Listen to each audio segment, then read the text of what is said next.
To set the back dial to ISO, you're going to have to set up a trigger button to do it.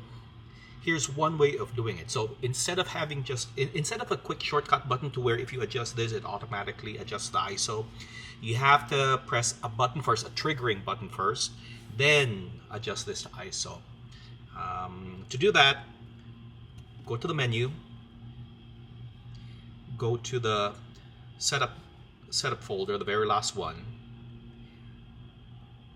Operation Customize, and then the video custom key settings.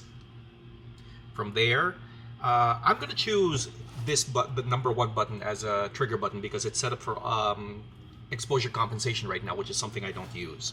So go down to the top, go to the top, change the 1 button, which is going to be this button, and you want to change that from the default exposure compensation to my dial operations or dial customize.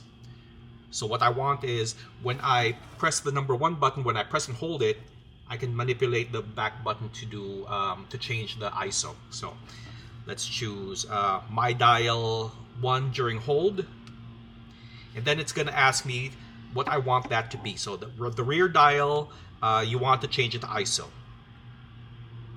Exposure, ISO, and then click OK.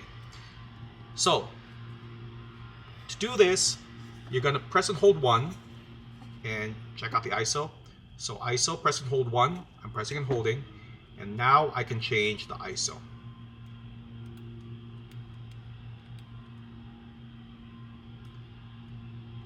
If I release 1, it goes back to the default setting for the aperture. So if I press and hold 1, I can change the ISO. Hope that helps.